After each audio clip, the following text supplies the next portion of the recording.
Okay, guys, so we are live with the DCTV show, episode 23. We've got Eric here, and we're going to be talking about a lot of stuff in the live stream. And yeah, sorry that we had to move it to Friday.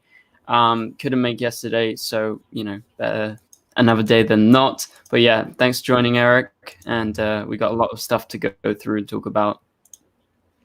Welcome to everyone who is just joining now. I'm pulling up my tab to see who is in the chat. But yeah, so we're going to be talking, we've got a few topics. We're going to be talking Snyder Cut. Zack Snyder's Justice League. And then later on, Eric is going to have to leave, and I will be talking some Supergirl stuff towards the end of the stream. But we're going to get Eric's thoughts on the new Flash episode, Superman Lois this week. And I know that Eric has some interesting thoughts on the Flash. I really wanted to get thoughts on it and give my sort of drama alert. Yeah, drama alert. I audibly reacted at some of the after party stuff when I was watching it today. So So what did you want to talk about first then? Yeah, so I guess let's talk about the Flash first, and then we'll go to Snyder Cut, and then Superman Lois. Because I feel like the Flash and Snyder Cut, I specifically want to get to. Right. So, guys, remember, in the chat, you can send in your questions, but also send them in via Super Chat, because that way we're going to be answering your questions straight away. And I'll get Eric's thoughts on it, and you get my thoughts on it. And it also supports the channel. So, yeah, thank you very much. And, okay, let's go ahead. So, The Flash, Season 7, Episode 3. So, this comes off of Eric giving a 10 out of 10 to the Flash Season 7 episode 2, which both really loved. And then episode 3 comes, and Eric, what were your thoughts? I didn't think it was going to be a 10 out of 10. I didn't think I'd be doing back-to-back 10 out of 10s, but I didn't expect it to be what it was. This is a makeshift finale for Season 6, right? I mean, that's what it technically is. It's like them trying to rework the Season 6 finale, but I'm not a big fan of fairy tales, and I felt like this episode, when I think back on it, because I've thought about it quite a lot this week, this episode felt like a fairy tale episode because it didn't really make a lot of sense, and it was more playing on this happy ending scenario for everybody, including Eva, and they had to get there in a very short amount of time. So the episode felt rushed in a lot of ways, and I think the first half of it suffered quite a bit from having to do reshoots and the Harrison Wells twist and all of that.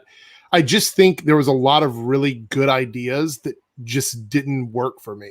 And I wish they would have. And I think it's reflecting in the way people are responding to the episode. I see a lot of people that are also, slightly annoyed with the way things were handled. I've never been a fan of it, especially in stuff where it's not, I guess, appropriate for the content, where love is the answer to everything. Yeah. That's just it's love. And every single element of this episode, I think what Eric Wallace was trying to do was to wrap up the season with a lot of characters, with their love being the primary thing for their story. I mean, you had the Harrison Wells thing with love for Tess. You had the Cisco and Camilla thing going on. You had the Barry and Iris thing going on. You had the Eva thing going on. All of this was sort of like a love thing. And I think they were going for that, but it's really hard to write that and not make it feel like a fairy tale. It's really difficult. I wouldn't, if I was a writer and I was writing a script for something, I would never go into it with the idea that love is going to be the answer to everything, because I think it's just kind of a cop-out. It's a very easy, lazy way to do writing, and The Flash is better than that. It's a show that bases a lot on science and faith, and whenever they fall back on this love thing, it always just makes me kind of roll my eyes. That's kind of the way I feel about it. Yeah. No, I agree, and I mean, I guess I'm a little bit less critical because I don't know, when I was watching the episode, I was like, yeah, it's a bit cheesy, but I always chalk it up to it being the CW, so I guess I let it off a little bit more. But I agree, it was a bit, I don't know, it felt a bit off that they were like, oh, it's all fine because there's love, but at the same time, actually, I think the one thing when I was watching the episode, when Iris just walked out of nowhere and she just she's been dead the whole episode, and then she just walks in, is like, But she's literally like a zombie and like closing her eyes, and then she walks over and she's like, remember that machine disintegrated Harrison Wells or Nash Wells. So why was she not? I mean, I don't understand. She touches it and she doesn't get disintegrated. I thought the idea of putting anything into that device requires a human vessel, and that vessel disintegrates when they're doing that. Why was that not a thing with her? It's never explained. Yeah, no, there is some issues, I think, with that. Like, like, does it make sense or not? I don't think it entirely makes sense. But yeah, so that's one odd thing that I felt like was a bit off in this episode. This episode was the bit with Ralph. I was like, at first I laughed, okay? I laughed when he was like a melting pot, like it was funny though. It was funny. That was funny. But then later in the episode, they put the thing on and like, after all, is this really a good send-off, or is it just like was it just like a plot point to get him away, like, was it necessary? I don't think it was necessary. So it wasn't necessary. I think they were trying to do a second bout of humor. They went with the gag at the beginning with him melting and then him looking like Daft Punk. I think they were going for 2 gags, and I do believe that the person playing him in the suit was his stunt double. Yeah, he looked very yeah, so I do believe that's what we're going for. I don't think it landed though. I think it was a failure on their part. Yeah, no, yeah, I agree. And okay, so we'll go back to the Flash in a minute, but we've got a super chat from Connor Reed, who sends in $20. Thanks so much for supporting the channel on that level, man. Really means the most. All right, let's read your question. So what's up, guys? So am I the only one who is worried about Iris and the Speed Force? Like, what is she's used as a plot device, or they 5 her powers? I think it's supposed to give her powers, or they give her powers, yeah. And on Supergirl, I really hope they pull off this final season. Okay, so we got a few different things here. So Connor is worried about Iris and the Speed Force, and that she's being used as a plot device to give her powers. I don't think the powers are going to be a thing, because at the end of the episode, they said specifically, now Eva is gone, she's not going to have her powers, which I don't think makes sense, because she developed her powers without Eva. They were independent of Eva. They weren't connected to Eva ever. So exactly. So that's one thing that I was like, does that mean mirror guns don't work now? I mean, it just doesn't make any sense. Like, yeah. Anyway, so Eric, what do you think about? Are you worried about Iris and the Speed Force? Is she being used as a plot device? I don't really know what they're doing with her. Like, they said it was love, but then it shows at the end that she releases the other forces: the Sage Force, Still Force, the Strength Force, and the Speed Force. Is she a conduit for the forces? Like, I don't understand what happened. And I'm guessing they're going to explain that to us. I hope they explain that to us, because if they don't, it's going to make me even more annoyed. But the fact that she was able to do that, I believe, if I'm thinking about Eric Wallace, who typically writes very layered, he writes a lot of stuff where it's like story on top of story on top of story. I think there's something to do with the Harrison Wells character and what's going on with Iris. Like, he knew that she was going to be able to do that. Yeah. But the question is, why? How? Yeah. Like, Iris is a character that the writers have typically let down, because she should be written as well as like Lois Lane is written. I think Lois Lane is very well written on Superman and Lois. Yeah. And I think that Iris could be that character. But over on The Flash, they like to give Iris things that don't necessarily connect to her as a character, simply because they need it to happen. And she's the only character that is so unassuming when it comes to stuff like this that they feel like it's appropriate. Because if you gave it to someone like Killer Frost, they'd be like, well, what sense does that make? Or you gave it to Cisco, what sense does that make? But you give it to Iris and you say it's love, all of a sudden then it makes sense, and it doesn't. So I don't know what she is, or if she's even going to actually have powers. I don't think she's going to walk away. I know she doesn't have mirror powers. I don't think she's going to walk away with Speed Force powers or anything like that. But we do need to dive into why she's able to connect to the other forces. I think that's a good thing to ask for. Yeah, I definitely think that. And Flashverse pointed out in the chat, I don't know if you saw, Eric, they just released a new synopsis, and it does mention Iris's connection with the Speed Force. So it seems like that's not a one-off thing. Yeah, and I'm glad. I want them to explain it. So I hope that they do. Yeah, rather than like a one and done thing where she walks in, she revives the Speed Force, and they literally ignore it. Yeah. I also want to point out that they did mention why Nora had the purple and yellow lightning. I noticed that too. Yeah. Thoughts on that? Kind of weird, right? I mean, I did they not think of that before? Why did they just think of it now? Like, it seems like that would have been something they would have realized back when they first met Nora. Why did they go, oh yeah, Nora has 2 different color lightnings? Like, it took you 2 whole seasons to realize that? Yeah. It's kind of weird. It was kind of like after the fact. Like, it made sense to all of us. Like, everybody watching, we understood she has purple and yellow because of Barry and Iris. Yeah. But the team didn't mention it till now. And Caitlin said it like it was some revelation. Oh yeah, by the way, she's got blah blah blah. And I'm like, really? Yeah. I mean, I understand. I feel like it was thrown in there because they wanted to give more weight to Iris being a plot device. If we mention this thing and make it sound like we just realized it, then it makes this make more sense. And I don't think that worked. I think it was just kind of like, why did you wait so long to mention that? But anyway. Yeah. Someone I can't say their name. Someone says they mentioned Nora's lightning colors in 501. Yeah, but not in conjunction to Iris. Well, even if they did it, it still doesn't matter. They mention it here like it explains Iris having Speed Force powers. It's a completely different context.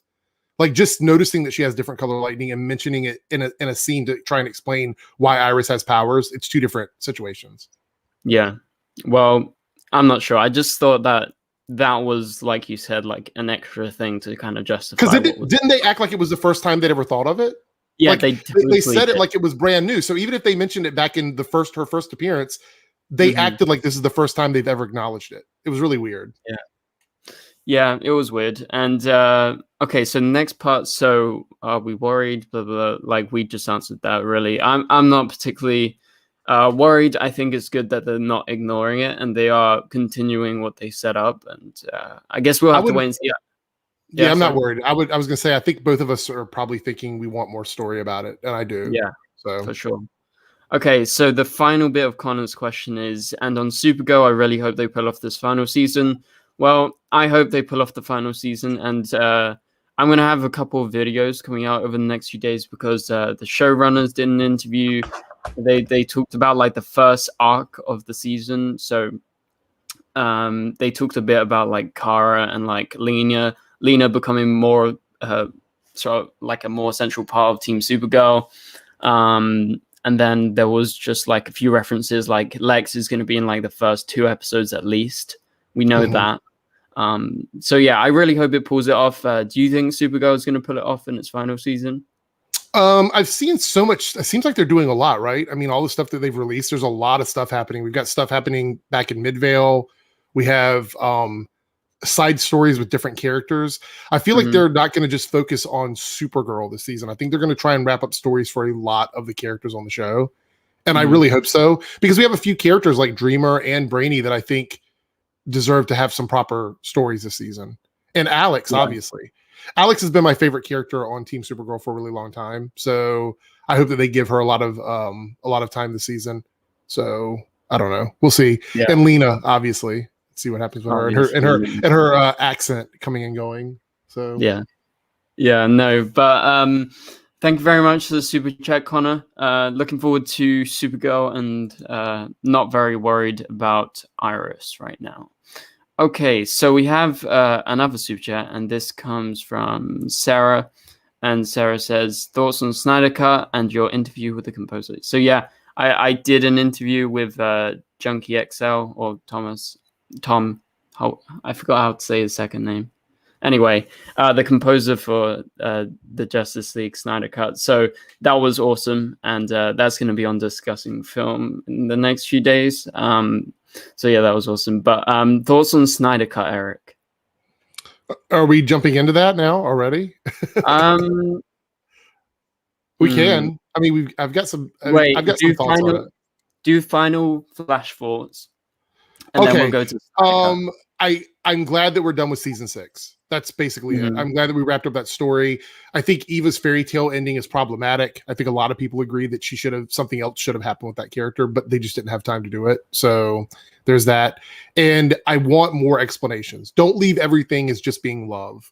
That's it. I think this episode hopefully doesn't represent what we're going to get for the rest of the season. Because I really liked episodes 1 and 2, and this one's kind of an anomaly. So let's hope like 4, 5, 6, 7, 8 are much better. So yeah, it's I don't know if they like mixed up the episodes or anything, but it's a bit odd that episode 1 and 2 of this season were like a lot better than the finale, what would have been the finale. So I don't know if they changed anything hugely, like massively. But yeah, I agree. Like episode 1 was like a very solid premiere, had lots of good twists and turns. Episode 2 was, as Eric said in his review, 10 out of 10, 10 out of 10. What? And then this episode, I feel like I like it more than you, but I still didn't like it as much as episode 2 and 1. So I pretty much this episode is not as divisive, but there are people that are having issues with certain, like, I think there's people that have issues with certain things, but they're willing to overlook it. Like they're not, it's not a big deal to them, and I can understand that. For me, there's a lot of problems. I just don't like fairy tale stories, and this felt too fairy tale to me, and that's really what it comes down to, I think. Yeah. But the CW does a lot of fairy tale stories. I mean, that's kind of what they do, really. But yeah, I mean, it's all about love and like family and stuff, like, so kind of. All right, so let's go on. So thanks for the super chat, Sarah, and thoughts on Snyder Cut. Overall thoughts, better or worse than the original version? Guys, let us know in the chat, and if you have any Snyder Cut Justice League related questions, please be sure to send them in via super chat if you want them answered. But let's go over to Eric. Eric, overall thoughts. I mean, was there any chance it was going to be worse than the theatrical version? I mean, that would have been really difficult to be worse than the theatrical version. The theatrical version was very mediocre. It wasn't awful, but it was very basic. It was almost like a paint by numbers superhero movie. And I even said that my favorite parts of that movie were the Superman bits at the end. That's honestly my favorite part, is the stuff that Superman did at the very end of the movie. And I think with the Snyder Cut, I said this leading up to it as well, I would be very shocked if it ended up being worse than the theatrical cut. And I wasn't worried about that at all. I think the least of my worries was whether or not it was going to be good. Because I think Zack Snyder, and maybe you'll agree or disagree with this, but I think anytime a director gets to do his vision of something completely, because this is a very different thing. You don't normally see like 4-hour movies coming out. It's just not something that's very common. So for a director to get that much time, that weight of that project and everything that goes around it falls on the shoulders of the director. So either it's going to be this masterpiece of storytelling for them, or they're going to have to deal with people saying how much they dropped the ball. And I don't think there's a lot of dropping the balls on this. Dropping the balls. I don't think there's a lot of that in this movie. In this movie, because I think, I mean, would you say that everything that was filmed feels like it was put into this movie? I feel like every single scene, stuff that could have been edited, probably, it was put in this film and it was played out exactly as Zach had it in his head. That's what I think we saw for the 4 hours. Yeah. I think pretty much most of the stuff. I know they shot some extra stuff. I don't know if you guys want a tiny spoiler, but it's not in the film anyway, so I guess it's not really a spoiler. Apparently, they did shoot another Green Lantern scene that didn't make it in because Warner Brothers didn't want to do that because of the new Green Lantern show that's coming out. That makes sense. So yeah. Apparently, they made it into, spoiler, the guy that comes at the end of the film instead. And so so that was like one difference, but pretty much I think they put most of what he wanted in the film. He had free reign pretty much. Like if it was up to the studio, I doubt they would let him do a 4-hour film. So well, that's the thing, is I see a lot of people saying if this one would have came out instead of the other one, it would have been more well received. But the reality is the studio wouldn't have released this version. Yeah, they wouldn't have released the 4-hour version. He would have had to cut out at least an hour of it for them to even consider it. It would have had to be like an hour chopped off. If anything, though, I think the first half of this film, what it showed me is I think we needed individual movies with both Cyborg and the Flash, because as much as it made sense to get the backstory in this movie, I kind of wanted more from those. I wanted to see more of those characters in those separate films. And maybe even Aquaman, because Aquaman came out after Justice League. So we probably would have needed an Aquaman movie too at some point, because he was very different. Because in this movie, and I'm not going to spoil what it is, But the story, his story in this movie is very different from his story in his movie. Yeah.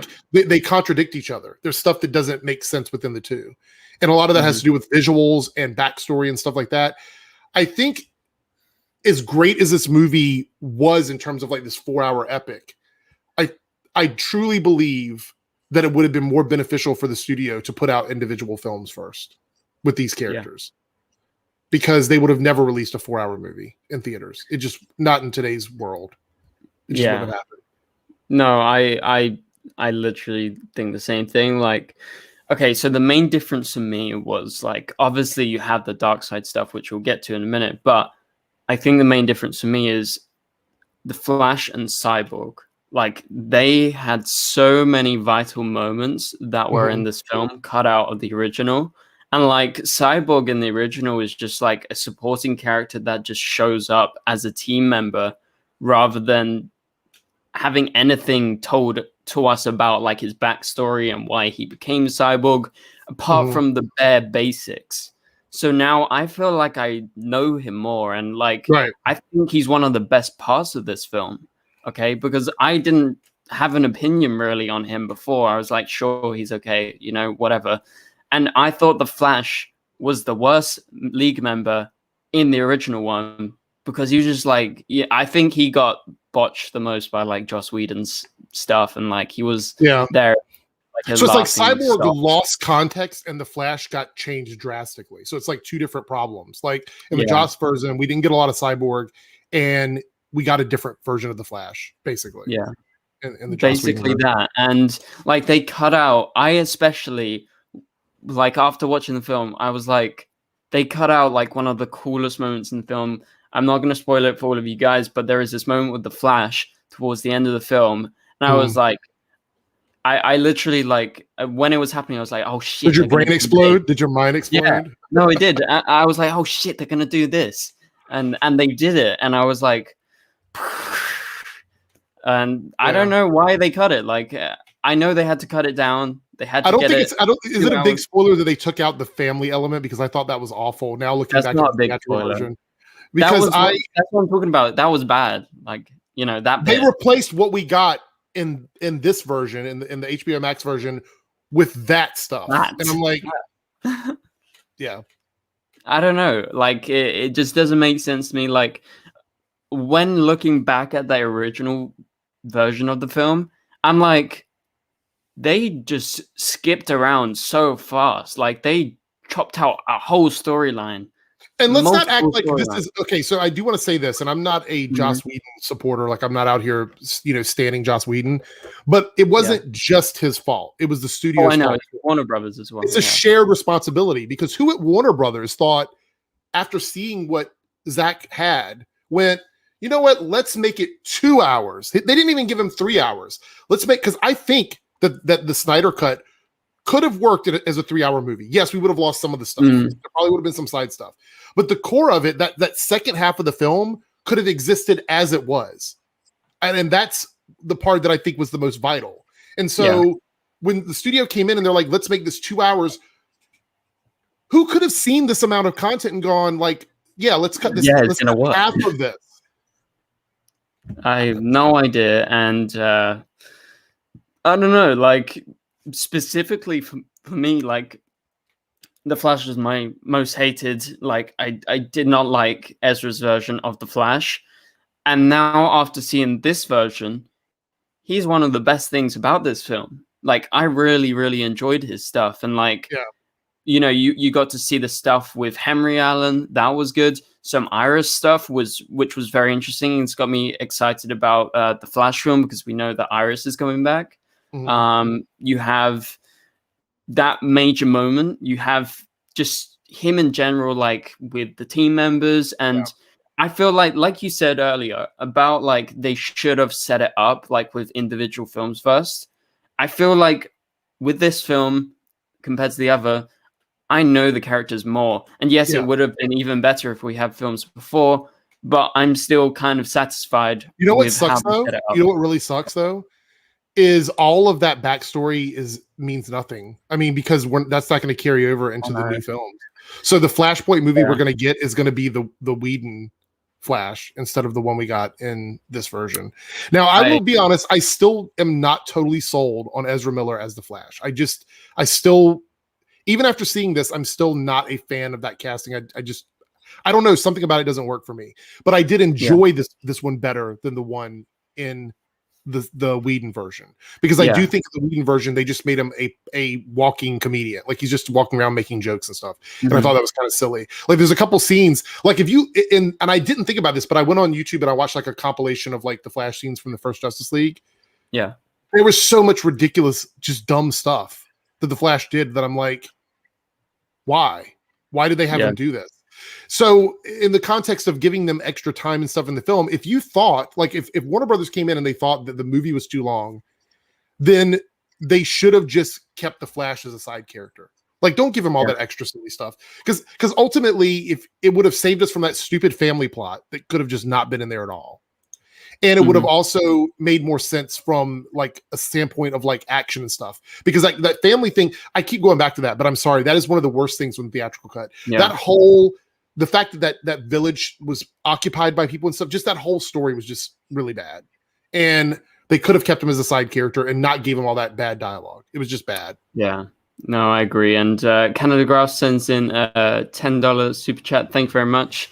And he says, I liked Zack Snyder's Justice League much more than Joss Whedon Justice League. But gotta wonder, what would Zack Snyder's version look like if it fit into a 2.5 hour time slot? I think it would have not been that good, because they would have had to cut out a lot as well, and so you're losing a lot of this. And I don't think this 4-hour film can be trimmed down to 2.5. I think it can maybe get trimmed down to 3. Yeah, I think 3. I think 2.5 might be pushing it. What do you lose though if you cut it down to 3? Like, what do you cut out of it? Like, that's the problem. I think you cut out some of the opening stuff, because there is a lot of slow-mo, like Superman's.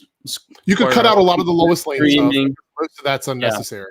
I think you could cut out a lot of the shots that go on for a while, because there's a lot of shots that are accompanied by music and they're very slow motion. You'd probably have to get rid of some of those.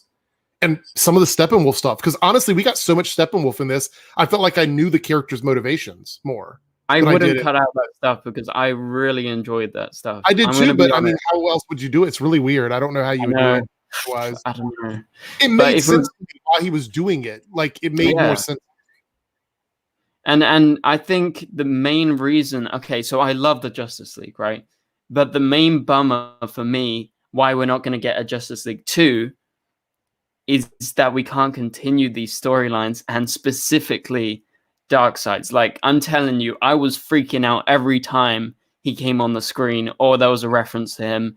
I really loved that. And I loved what they did with Steppenwolf, because I felt like I actually knew him this time. And number one, he looked better. Like, I thought the CGI was like pretty damn solid throughout most of this film. Compared to the first film, like, oh my god, he looks so bad. Like, yeah. Anyway, not talking about the CGI. I hated the first design of Steppenwolf. Yeah, I mean, it just wasn't good. Yeah, but like, just as a character, there's actual explanation for Steppenwolf, right? He is there. He's trying to impress Darkseid, get to his good side. I love the stuff with Desaad and him just talking, and I was so intimidated. And then when you see Darkseid and that specific thing at the end of the film, when looks at spoiler, that moment I was like, oh my god, like, how can they not do a Justice League 2 after this? Right. And I'm losing my mind at that moment. I'm like, well, you know, Zack Snyder actually came out recently and said he doesn't want to do any more superhero movies for a while. Like, he basically was just like, he's burned out on it or whatever. I'm a little bit upset. I'm not gonna lie. I want Justice League 2 after this. Like, I want to see that conclusion to Darkseid. Well, that's what I'm saying. If you look forward now at what we have, you know, a lot of stuff going on. So, do you agree with that statement? Cyborg being the heart of the movie? Yeah, I pretty much agree with that. So, because Cody's saying he doesn't understand. I mean, I just didn't know how you felt about it. I agree. I think he is a big part of the heart, but also I think Superman is a vital part of it, because, like, I think most of the actions of the heroes, like, is to get Superman back, or is in like like what Superman would do. So I don't know. I guess those two characters for me. What do you think? I will say this: I understand Ray Fisher's frustration with the theatrical cut because I feel like they did rip kind of a lot of his character out of the movie. Ripped him dirty. Yeah. But let me explain why I think they did it. There was no way to make this movie 2 hours without drastically changing his story. Yeah. There was no way. And I know he has specific people that he's blamed for this, and I get it. But the studio gave them the time limit. They couldn't make the movie a Justice League movie and still, because Cyborg, I mean, I don't know, I'm just spitballing here. I feel like Cyborg almost had an hour of content. Yeah, like a lot. And how would you fit that into the theatrical version? I just don't know how. You're totally right that I don't think they could fit in his stuff, and I understand that they cut it out, but it's a bummer, and it's really nice to see his full story because it's actually really good and it's like very emotional actually. And the thing is, I think this is the last time we're going to see Cyborg because of all the drama. Well, not the last time we'll see Cyborg, but the last time we're going to see Ray Fisher as Cyborg. I have a sneaking feeling 5 years, 6, 7 years down the line, we're going to get something, maybe a Justice League 2. I just got a feeling that one day they're going to come back and finish this. I don't know. I think it also comes down. So I think the fan reception is important, but it also comes down to numbers. And I don't know if HBO Max is going to be upfront about like how well this does for them. And if it does well, they may consider it. But I think the drama with Ray and them is so heavy that I just don't know how they could. I think Ray would do it with Zach. If Zach were to come back and be in charge of it, I think he would absolutely do it. But he won't do it with anybody else. I don't. Yeah, and I think Zach, if he comes back, I think he would definitely demand probably that Ray would be there, and that's how Ray would be involved. Yeah, that's the only way that would happen because we know that Ray has an issue with Walter Hamada and pretty much all the people involved with DC Films. So unless Zach was directly connected to the movie, I just don't see it happening. But I will say this movie, if you really wanted to see who Cyborg was supposed to be as a character, this gives you that story. I think there's a lot here for you if you're a fan of the Ray Fisher Cyborg. And again, I can understand why I was upset with the theatrical cut because so much of his stuff did get cut out. I just again don't see how they could have included it in the theatrical version. Yeah.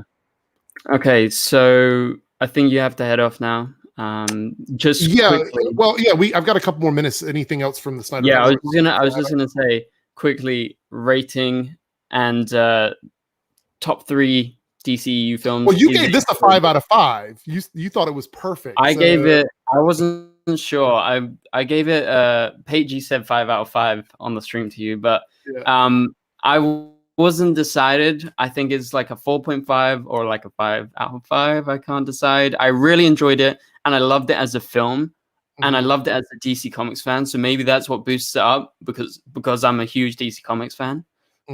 But it was a really well-made film, like beautiful cinematography. I don't even know how I would score it, to be honest, because this is so different from what we like. It's not a traditional movie, and it's not like a TV show. Exactly. Like, so I'm not really sure how I would score it.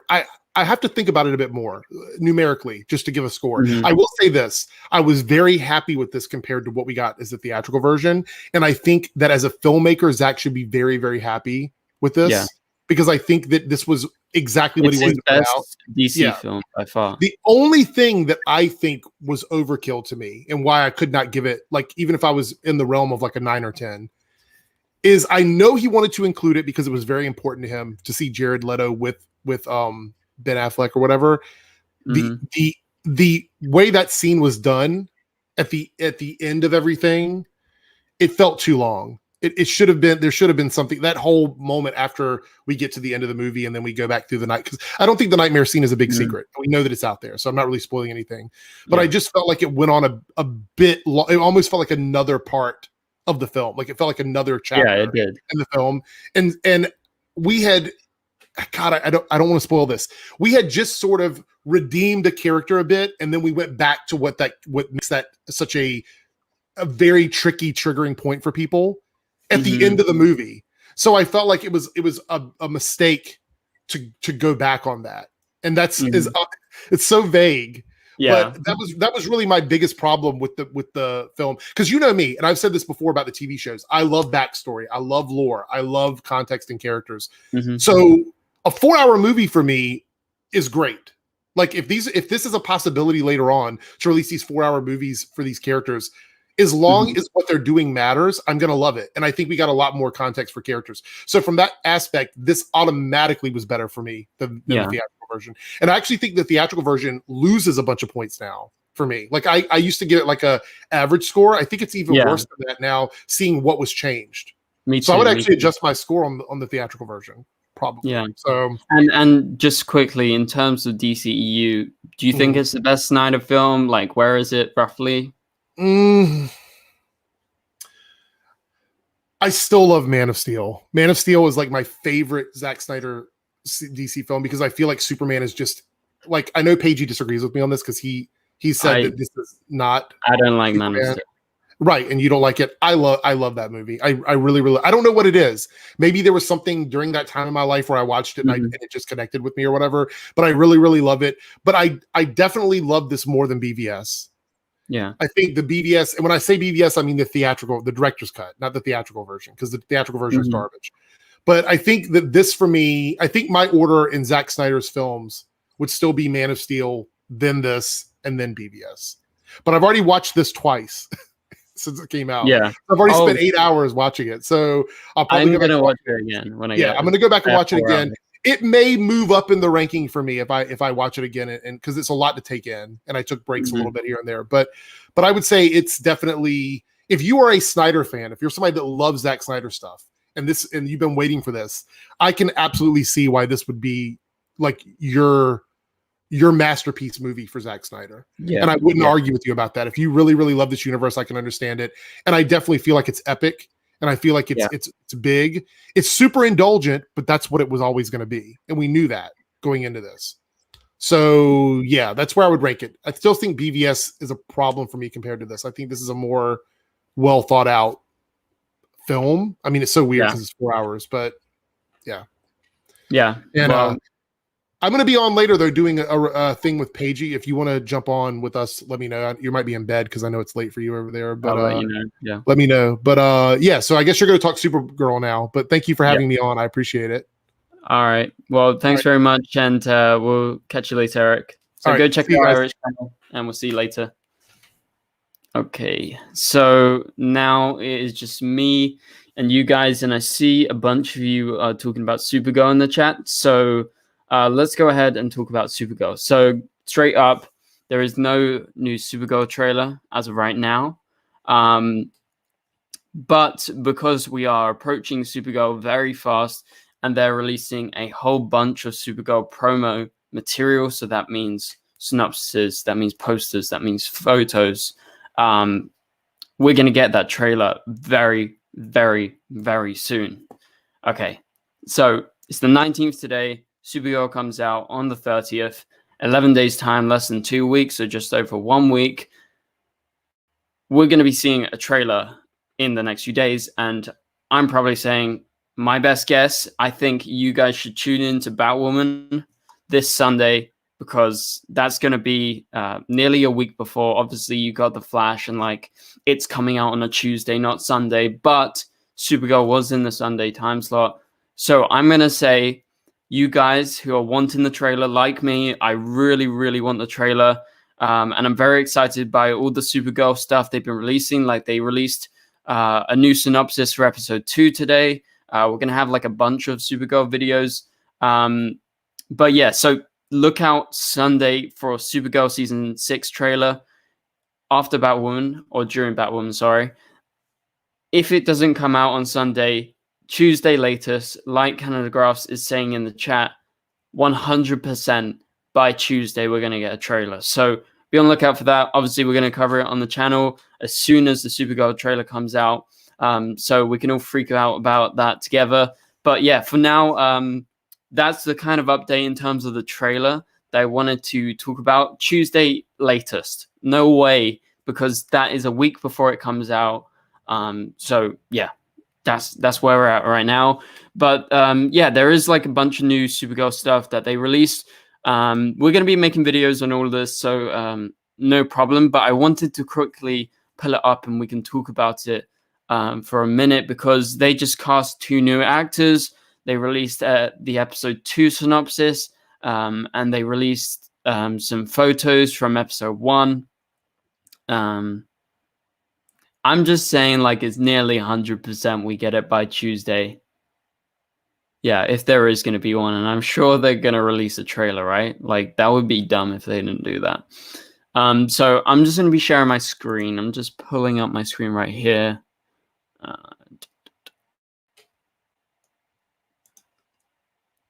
And we can share the info. Here we go. Here we go. Oh, shit. Add to the stream. There you go. Okay, so this is the new synopsis. This is for Fugue Woman. That is the episode title. My screen's over here, so I'm just going to quickly read off of it. So this is the synopsis. The breaking point. So as the stakes with Lex are raised higher than ever before, Lena must decide how far she is willing to go to stop her brother. Meanwhile, Supergirl and the team are faced with a challenge unlike anything they've ever dealt with before, and it brings Alex to her breaking point. So this episode of Fugue Woman is obviously about Alex, because it talks about the breaking point, and that's like, you know, what they normally do. They always have like this big emphasis at the start of the synopsis, and so Alex is going to play a big part, because Alex is going to go near to her breaking point, and the team is going to be faced with Lex, and so Lex is going to be the main thing that they're going to be dealing with. And I'm not sure if Lex's story is going to be like done and gone after this episode. So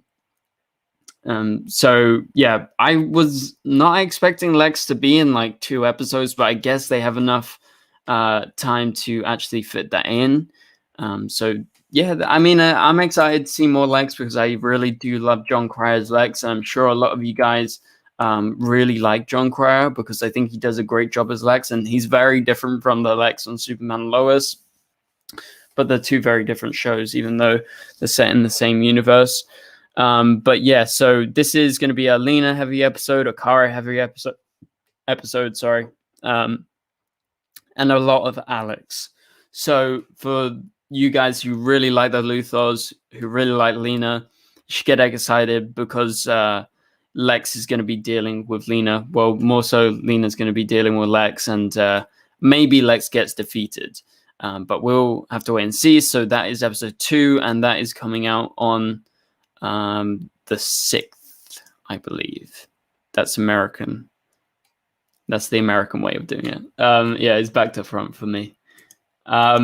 Okay, so yeah, they just cast 2 new people, and again, I'm going to be covering all of this in proper detail in my videos over the next 2 days. So be on the lookout for that. We're going to have a few Supergirl videos about the castings, what's going on, and also the synopsis as well. Okay, so here we go. So we've got 2 new castings. We got Claus, I can't say his name, Knowlton, I guess I'll say, and Jason Behr join season 6 of Supergirl. And so this is according to Deadline. It seems like there is a new Kryptonian in town, which is very, very exciting. Sorry. And so a famous or noted Kryptonian who plays a significant role helping Kara when she faces circumstances beyond her control. Now, who could they be playing? And this is referring to Jason, by the way. So this is Jason's character. He is a Kryptonian. And I know he was on like Roswell, New Mexico, so some of you guys may know Jason. So he's coming back to the CW. And so this famous or noted Kryptonian is going to be a good character at first, at least. So who is it? Well, we've been talking about Kryptonian for a while because of some of the set leaks at Jesse's birthday video. What happened was you saw actually Melissa for the first time in that video since she returned. And then the camera goes over and you also see someone in the background wearing a very Kryptonian kind of looking attire. And I do believe that is actually Jason Behr, or however you say his name. And so I think he's playing Zor-El, or a version of Zor-El. And who is Zor-El? Zor-El is Kara's father. And the reason why I say that is because what the guy is wearing in that set video is a blue kind of Kryptonian outfit, and that's what Zor-El does. And it says a famous or noted Kryptonian, so that means it's someone of note, and Zor-El is definitely of note. So what do you guys think about that? Do you think it's Zor-El? Do you agree with me? And lots of people, like Nicole just pointed out in the chat, Nicole thinks he's playing the Rebirth version of Zor-El. That is actually what I was thinking as well, because I released a video on this like maybe a week ago, and I talked about this and my theory and lots of other people's theories that because episode 1 is titled Rebirth, and we know that Jason has actually been in Vancouver for a while now, like he's been filming, they just didn't announce it yet. We know episode 1 is titled Rebirth, and in Supergirl Rebirth, which came out in 2016, it was a comic book run, and obviously it's not running anymore, but the main villain of that major story arc was Zor-El, like a evil version of Zor-El, basically. So lots of people have been theorizing because episode 1 is titled Rebirth, and we have possibly Zor-El. We're thinking that maybe he is the Rebirth version of him. So let me know. What do you guys think in that? Let me know in the chat. Okay, so Vera is adamantly asking about Batman socks. So I can give you a sneak peek, I guess. This is for all the unseasoned DCTV show things. All the unseasoned DCTV show live stream people. Sometimes people ask weird stuff. Like Farah, there's my Batman socks. Enjoy. Okay. Yeah, I know. For all of you guys who aren't normally coming in, that's just like it's a joke we do. Anyway. Okay, back to the main topics. And remember, if you have any questions, send them in via the super chat. You did see them. Go back and pause it. Yeah, so send in any super chats if you have any questions about any of the stuff we're talking about. Supergirl, Justice League, The Flash, Superman, Lois. Send them in. Greatly appreciated if you guys support the channel. If not, just keep on tuning in the chat and tell me what you think about all of this stuff we're talking about. So also the other day, I did do a video on this, so go check out that video if you missed it the other day. We talked about the episode 1 promo photos, and this is for Rebirth. So that's what we just talked about. That is what this episode is titled. So it's the premiere episode, and there was a bunch of cool photos. Okay, so Jamie, what your question?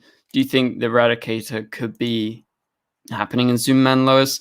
I'm not actually 100% sure on that, Jamie. I will need to research it more, but right now I can't give you like a good answer. But when I do research it, I'll give you a good answer, Jamie. But yeah, so they released like a bunch of photos. You have like one of Lena, and obviously Lena's going to be playing. If you guys were tuned in at the start when Airrick was here, we were talking about Supergirl for a bit. There was a question in the super chat, and I basically talked about like this interview that the showrunners did. That's going to be on a video in the next few days, so be on the lookout for that, because I've actually got it up here. And so the showrunners talk about Lena's new role in Team Supergirl, and basically what she is doing this season is she's going to be a major team member of Team Supergirl. Like normally she isn't a team member from Supergirl, like a major team member. But this time, this season, I think mainly because it's the final season, that's why Lena is going to become like a fully fledged team member. So yeah, exciting times for Lena fans. So welcome, Keller, and thank you very much for your support. Hi from London to Germany, and thank you very much. Okay, so is there two Fortress of Solitudes now? Yes, there is. Superman and Lois is ignoring Supergirl's continuity. So, I mean, what are you going to do? Like, Superman and Lois is a very good show. Yes, it's a bit annoying that they're ignoring Supergirl's continuity because Supergirl is a great show. And, you know, we want as much Supergirl in the Arrowverse as possible. I want, like, another spin-off show after Supergirl ends. You know, I love Supergirl, right? But at the same time, Superman and Lois is great, and I'm fine with them having like different versions of the Fortress and everything. Like, it's okay. But yeah, so with these premiere photos, some cool photos of like Supergirl. Like if we scroll through them, Lex is back. It's actually kind of surprising that Lex is going to be in 2 episodes. I don't know. I kind of presumed he'd be like done after episode 1, but it seems like he is sticking around. Supergirl is going to be wearing the Power Rangers costume, I call it. Like, I don't know what to specifically call it, but it's the suit that Lena made for her. And I think the main reason why they brought in this suit was, if you guys remember, it was a time that Melissa was performing on Broadway and she couldn't be there. Similar to this season, actually. She couldn't be there. And so they introduced the suit so they could have a helmet and it would be fully blacked out, and they can have Melissa's stunt double being Supergirl while she wasn't actually there to film. And then they do the Tony Stark thing from like the Avengers films where they have her in like a close-up and you have the tech things going around. So it's like cutting between the outside where it's Supergirl's, where it's Melissa's stunt double, Jennifer, and then you have the inside where she is like, you know, she is her. And it's just her face. So I guess that's probably the reason that we may see this suit a couple more times this season, but I'm presuming in episode 1, because this stuff that you're seeing right here was actually shot before Melissa came back. So this stuff was shot last March. Like, I'm nearly 100% sure. So yeah. This is what is going on here, and so this was shot a while ago, and you have like McGann is going to be like a decent part of like at least the first 4 to 5 episodes, because Sharon Lill, who plays her, was around for a while up in Vancouver filming, and so David's here, and they're in Supergirl's version of the Fortress of Solitude. I'm not sure how Supergirl will take out Lex Luthor. At the end of last season, Lex was supposed to be killed, actually. That was John Cryer confirmed that, so I'm not sure how that's going to specifically play out. But yeah, okay, so yeah, we have McGann, you have John, there are some cool photos, and again, we covered this all in a recent Supergirl video, like literally, I think it was the last video I put up, yeah. You guys can go check that out. Anyway, so let's go back and talk about some other stuff. So Superman Lois episode 4 was pretty good. What did you guys think of it? I don't think we're going to go over it that much because there wasn't anything too big. Like, it was a pretty good episode. I think it's pretty consistent so far. And, you know, I've been enjoying it. And thanks for watching my Superman Lois videos. And yeah, I'll keep them up because I think it's a good show, and I like the Lois stuff this week. You know, you had that General Lane storyline that was going on, and then you know, him opening up the file on Superman at the end, like a contingency plan. Yeah, a lot of Morgan Edge stuff. I think he's a good villain, and I'm looking forward to how they tie in what happened at the ending with the Kryptonite, the ex-Kryptonite. And so, yeah. People talking about my facial hair is just because I'm lazy, and it's the lockdown in England. We can't leave the house, so you know what are you gonna do? You don't always remember to shave, but yeah, got that Doctor Strange thing going on. But yeah, so that's kind of Superman Lois. Episode 4 was good. I think it was pretty solid. But yeah. People, flash verse. No. Where are you in England? I'm in London. Yeah, I've always been in London, and Piss off, Pagey. Yeah, he's like the biggest advocate against it. Yeah, I'm in London, and I've always been in London. But anyway, let's go back to the Flash. So there was a few things I want to talk about. They released a few new titles, and we're going to be heading towards the end of stream here because we are approaching the 1 hour mark. But I want to talk about the Flash quickly because they did release new titles. So if you have any final questions or anything like that, you can send them in via the chat, and I will answer some of them. Or you can send them in via Super Chat if you want to support the channel and get them answered straight away, because we are heading towards the end of the stream. So I recommend you get them in right now if you have anything specific. But yeah, so we got Airrick is from Angleton, Texas. So where are you guys from? Let us know, and I'll read some of them out. But yeah, so the Flash released the titles for episodes 6 and 7 of season 7. Episode 6 is titled The One with the 90s. Now, I don't really know anything specific about like a reference that the title does, but 90s, we've seen the synopsis for episode 6. They do go back to the 90s, and they're going to be doing a time travel episode, and it's going to be a time loop, and it's going to be happening in the 90s. I think it's 98. And so it's going to be mainly about Chester and Cisco. So that's why it's the one with the 90s. But I don't know the specific reference because they normally have a reference like in terms of the title. But before we get on to the episode 7 one, we've got people saying in the chat where they're from. So Arva Scenes is from New Zealand. Awesome. I want to go to New Zealand at one point. Beast Boy is from Houston, Texas. Path is from London as well. Welcome, Path. Yeah, I'm in the closer to the center of London. Well, center west. Baltimore. In the games is from Baltimore, Maryland. Flashverse is definitely not from Iceland, as far as I'm aware. Cow is from California. Awesome. New Zealand or Australia, you got that right. I never been to Australia, but I have met Paige in real life, and let me tell you what, he's a loser. But Jamie is from Ryle in North Wales. That's cool. I have not been to Wales. Been near Wales before in England, but yeah, that's as close as I've got. Emma is from the south of England. Awesome. I go, to Brighton quite a lot. Vera's from Hungary. Micah is from Los Alamos, and Sarah is from Liverpool.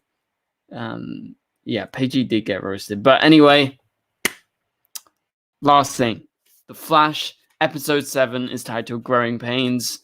What is this in reference to? Growing pains. Definitely in reference to growing pains. It's pretty obvious, but I guess the main question about this title is, what does it refer to? Which specific characters are having growing pains? So I'm not 100% sure. There's no kid having growing pains or something. So it's about someone having growing pains, as a hero or as a personal thing. So could it be Iris? Maybe it could be something to do with Barry and Iris's marriage. Could be something to do with that. Could be to do with Chester. Could be to do with Allegra. It could be to do with anyone. I don't know the specifics right now. I haven't put too much thought into it, but it's definitely about a character growing. And yes. Dark Shadow says he's from Virginia. That's awesome. Airrick is from Virginia, just in case you didn't know. I've never been to London, but I have cousins there. That's awesome, Jamie. Maybe you'll come at some point. There are some good Comic Cons in London. There's also some good Comic Cons. There's this Supergirl Comic Con that I love. It's called Elseworlds now. It's normally called Star Fury. That happens in Birmingham. It was in Blackpool the year before, and I went to both of them. And I got to meet Kyla Lee. I got to meet Jeremy Jordan. I got to meet Nicole Maines. Who else? Floriana Lima. Like, yeah, so there's some great conventions around that you can go to in England.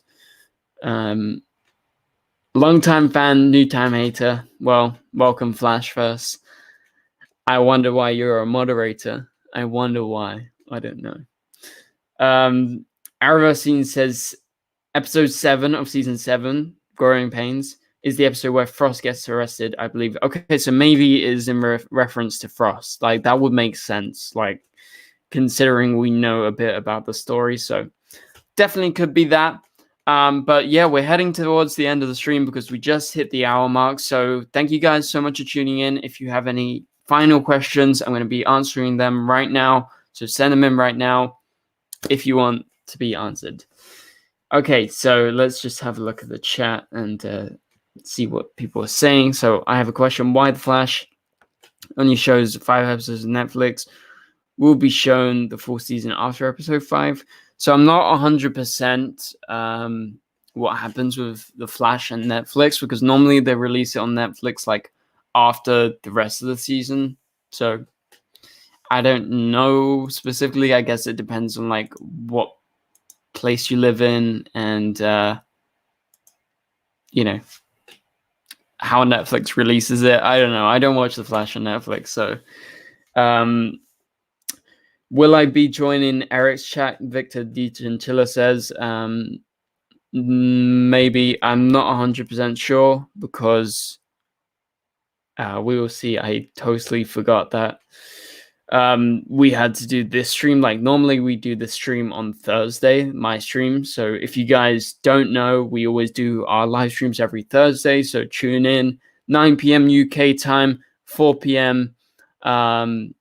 Eastern Standard Time in America. I don't know what it is in other places. I just know the American one. So that's actually 5 p.m. Eastern Standard Time now, because I made the stupid mistake. I was like, Eric, do you want to come on at 4 p.m. Eastern Standard Time? And then it turns out America's gone forward by 1 hour. So it's actually 5 p.m. Eastern Standard Time at the moment. So yeah, that's currently what's going on. And Ben, on Canadian Netflix, it's out the day after the episode airs. So, okay, so that's probably what you're in reference to. But yeah, so I'm not 100% sure, Victor, but yeah, thanks for tuning into my stream, and maybe I will show up on Eric's stream. We'll have to wait and see. But I know that you are a great supporter of Eric, so yeah. That's really nice that you're coming over to my stream as well. Beast Boy says Ben is Hispanic. I'm not Hispanic. I mean, if we want to go out on any final thing, like, where do you guys think I'm from? Like, obviously, you know, I'm from London and everything, but I want to hear your theories then. If Beast Boy thinks I'm Hispanic, I don't know. Will a super chat convince you I want to see Rant with them? I don't know. I guess you have to be persuasive, and if you really want to persuade me, I guess so. Eric says, you have to tell me, how do I become a member? So yeah, I guess just before we head towards the end of the stream, to become a member of the channel, let's see if I can pull it up. All you need to do is click the join button, or and then you can just click through, and that's how you join. Yeah, you have to contribute if you want to become a member, but I mean, that's all up to you if you can afford it or not. Like, you know, there is a very low tier one, and you can become a member. We are doing a Zoom chat in the next week or so. If you guys want to become a member, now is the time to become a member, because you know, in about a week we're going to be doing a members only. Links in the description are not working. Which links are not working? I'm not 100% sure. Holy shit, Victor sends in a $50 super chat. Oh my God. Okay, maybe you convinced me, Victor. Jesus Christ. Well, thank you very much for the huge contribution, Victor. Holy crap. And thanks, Gary, for the super chat as well. Wow. Anyway, that's crazy. That's mad. Thanks so much, Victor. Okay. I guess maybe you convinced me, and I'll see what time Eric is joining. But yeah, I'm lost for words, Victor. So thank you so much for the huge contribution towards the channel. Really means so much. I mean, it's literally like, wow, that's crazy. Unknown links in the description not working. So I don't know what specific thing you're talking about. Like, are you talking about the videos? I'm not sure. But yeah, once you click the join button, all you need to do, Eric, is you click join again on like your rank, super friend or super best friend, and then you can choose your rank. But yeah, so oh my God, crazy. Thanks so much, Victor, for your contribution. I guess you kind of maybe you definitely convinced me. And then Gary's sending in a final few super chats, and thanks for showing up, Gary. Means the most to me, and I'm not mad at you. Are we going to see a kissing scene between Jordan and Sarah? Very likely, I would say. So I would say be on the lookout for that, Gary. Probably going to happen. Yeah, but anyway, so remember, guys, you can tune into Eric's live stream. Possibly I'll be there. I think Victor has definitely convinced me, but I'll see what time he's doing it, and I'm sure I can hop in at least for a little bit. But yeah, so they're going to be talking about the Snyder Cut. So if you're interested in Eric's longer thoughts and my thoughts and Paige's thoughts, go over to Eric's channel, and I guess I'll hop in at one point. But for now, thank you guys so much for watching the live stream. This has been an awesome live stream. We had Eric here, and we had, we were talking about Supergirl and stuff after Eric left. And so hopefully you guys enjoyed this. 6:30 p.m. Eastern time. So that is, I can't translate it. Oh my God, that's in half an hour. So I guess I got to go. And then, maybe I'll pop in for a minute, and I can give my thoughts. But yeah, one final super chat from Gary. Thank you very much, Gary, for your consistent support towards the channel. And he says, "You are so handsome. You take my breath away." Thank you very much, Gary. And I think that is the perfect note to end off the stream. Thank you guys so much for tuning in. It's been awesome. Especially big thanks to those who have contributed, and Victor for his mad contribution. Thanks so much for the huge $50 donation. That is insane, Victor. So yeah, check out Eric's stream, and you can check out Eric's channel in the description below. Thank you guys, and I will catch you guys later, and goodbye.